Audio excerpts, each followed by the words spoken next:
Hey, what is up guys, you got Gypsy, and today I'm back with my new Splash King Flak build for Mayhem 10. This is going to be an update of the previous Splash King Flak build that I put out back in Mayhem 4, so yeah, for those of you guys who may not have seen my previous videos, you can go and check them out, but basically, I created Splash King Flak about 7 months ago, brought it to the channel, and it got a lot of love on the channel. It's definitely my favorite way to play Flak, honestly, and yeah, this has been a lot of fun creating this, so hope you guys do enjoy it.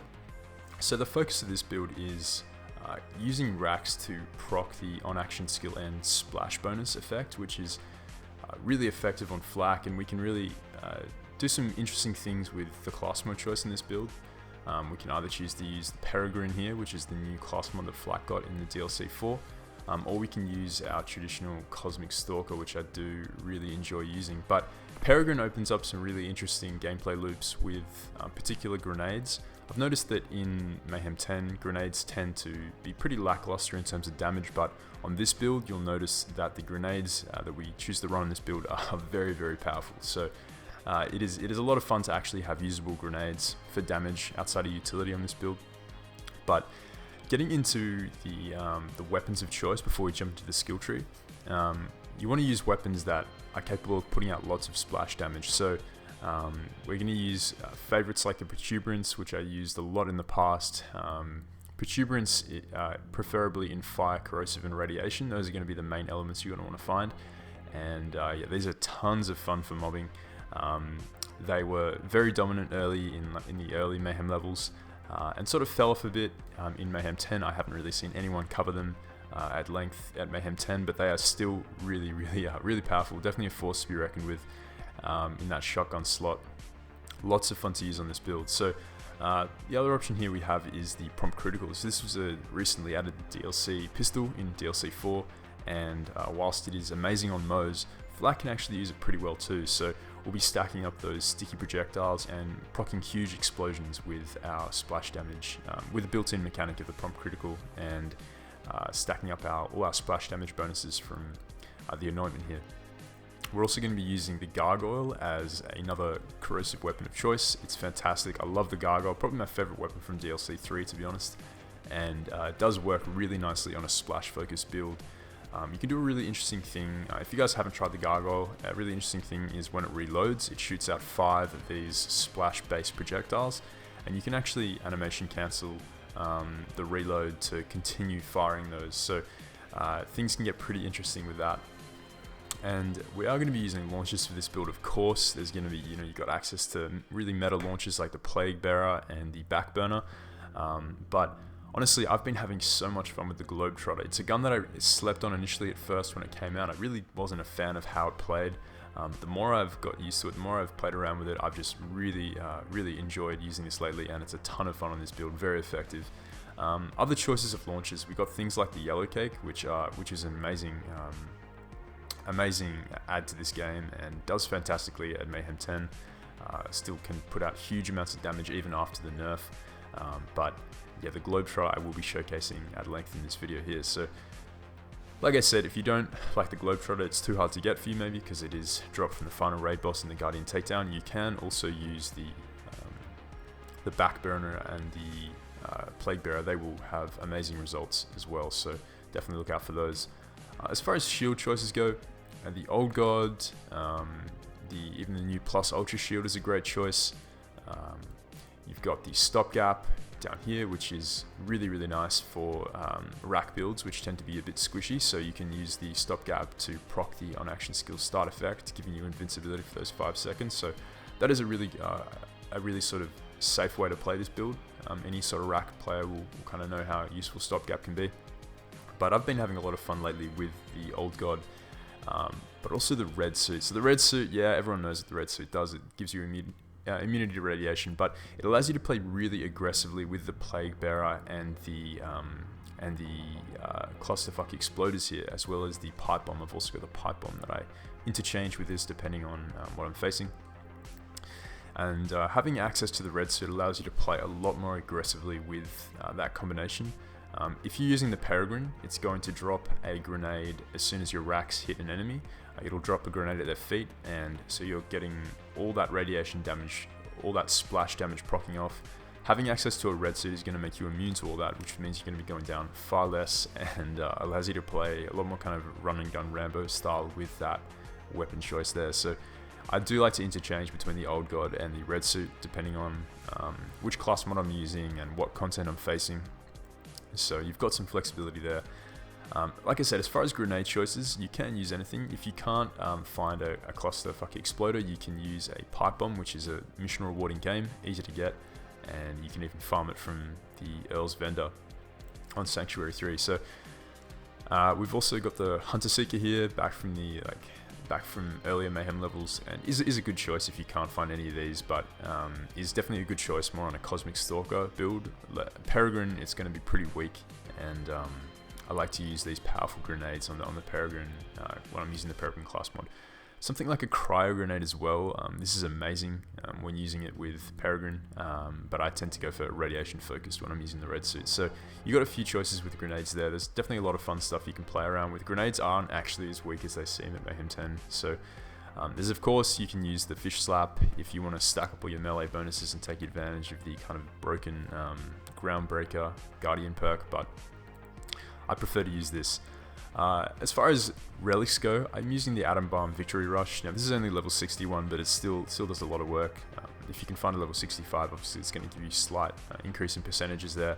But there are things like the Elemental Projector Auto Idol or the Elemental Projector Victory Rush, which are going to serve you pretty well if you're using a red suit and proccing all that radiation damage on yourself. You're going to be able to put out a lot of damage with that, but I like the consistency of this relic in particular. It's going to give you huge explosions, and it just makes for a lot of fun, a lot of visual effects on the screen, which is good fun.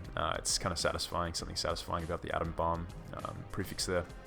But certainly Elemental Projector is going to be a great choice as well. That's pretty much it for the gear. So there's tons of options here. The Pat NK3 is a great legendary from the recent DLC 4. Breath of the Dying is a lot of fun to use, especially in the Slaughter Shaft. I find this to be a lot of fun. The saw bar here, so I'm still on the hunt for a 200% ASE Splash variant. I'm still farming for that, but this particular annoint here does work out nicely on this build. This gun is great, especially versus flesh targets. Once you strip away their armor, all the splash damage that it does is pretty fantastic on a build like this. The Insider as well, another great choice. One of my favorites from DLC 3. Had a lot of fun with that.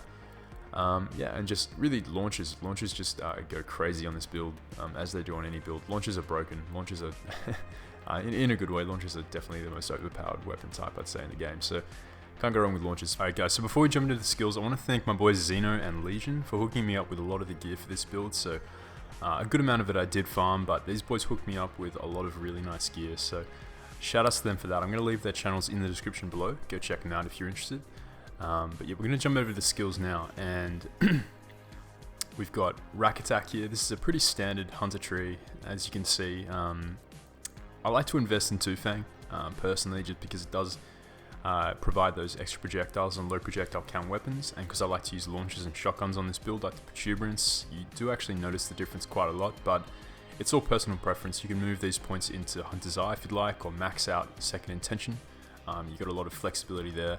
You can even choose to switch up the distribution of points in between Leave No Trace and Head Count, and put less in if you need, but the ammo regen is pretty nice for weapons like the Globetrotter, which do tend to chew through ammo pretty well there. So pretty standard hunter tree, maxing out all the way down to Megavore there. Now this time we're going down all the way into Power Inside in the Stalker tree. With the level cap raise, we can get double capstones, and this is going to be pretty nice, giving us that nice 50% damage boost while our health is at full. We do have a decent amount of health regen on this build with self-repairing system and Rage and Recover. Rage and Recover is mainly the health regen you're going to be getting. We're going to be getting a bit of health regen from Falconer's Feast, but we are going to be mobbing very effectively, and so we're going to be getting lots of kills, and that's going to be giving us a nice amount of health regen in conjunction with, we've also got Turntail and Run, which is going to give us a bit of health regen, and you get a tiny little bit of health regen from self-repairing system too. So all up, our pet's going to be getting all of that, and Lick the Wounds is nice on a build like this, because this is a very aggressive, like fun mobbing build. So if you're not using the red suit, then you are going to be going down if you get into the proximity of those radiation explosions, so you got to be careful of that. And if you are using the red suit, then it's a pretty average shield, so you're not going to have that much defense. So if you can't get yourself up for some reason, which you should be able to, because this build puts out insane damage, then your pet can just bring you back up. So that's the green tree. We want to capitalize on all the damage skills in here. Hidden machine, not really applicable for this build. And then in the blue tree here, we're speccing down into He-Bites and Frenzy. These hunter skills like Frenzy, we've got Furious Attack here, as well as many hunter skills in this tree here, Interplanetary Stalker and Big Game and Most Dangerous Game. They are all going to benefit heavily from the Cosmic Stalker. So if you just run the Cosmic Stalker over the Peregrin, you're going to get nice bonuses in both effectiveness and uptime of those hunter skills. So always nice to pick up those skills. So that's going to be the skill breakdown. It's pretty standard red and green tree, but it's a lot of fun, very effective, this kind of playstyle. As far as Mayhem modifiers go, I like to run with More Than Okay Boomer as my easy modifier. You guys can switch this up depending if you want to move really fast or if you want the Slayer melee bonus, but I find that this is a pretty fun modifier to roll. You get that increase in grenade damage, and it's pretty noticeable with the grenade focused build that this build is. As far as very hard, I like to run post-mortem because these skulls have a pretty great chance of just dying in the explosion radius of a lot of the weapons that we're using. Healy Avenger is obviously one of the best medium modifiers you can get, and for the hard modifier, it could be anything really. Chain Gang never really bothers me, so I tend to stick with that. So those are the modifiers we're running with.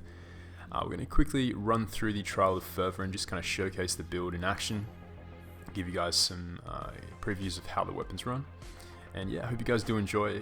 Make sure you leave a like on the video if you did enjoy, and drop your thoughts in the comments below in the comments. I'm definitely curious to hear how you guys think the updated Splash God FL4K build is looking. So that's going to be it for this one. Hope you guys do enjoy, and I'll catch you next time.